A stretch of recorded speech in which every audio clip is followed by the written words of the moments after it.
অনেক দিন ধরে ভাবতেছিলাম যে মাছের ভর্তা করে খাবো, প্রায় অনেক দিন যাবৎ খাওয়া হয় না। ভর্তা এখন খাওয়া হয় না বললেই চলে, বিয়ের আগে প্রচুর পরিমাণে ভর্তা খেতাম। আমি একজন ভর্তা লাভার, কিন্তু এখন আর সেরকমভাবে ভর্তা করাই হয় না, যার কারণে খাওয়া হয় না।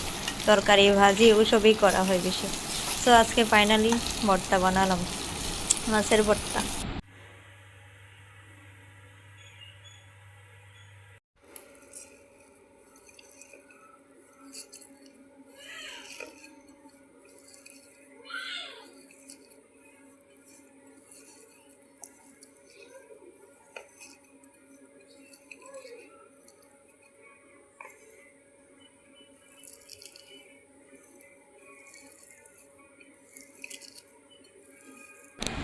আমাদের এলাকার মানুষজন ভর্তা পছন্দ করে অনেক, সব কিছুরই প্রায় ভর্তা বানানো হয়, সকাল বিকাল দুপুর কোনো না কোনো ভর্তা থাকে।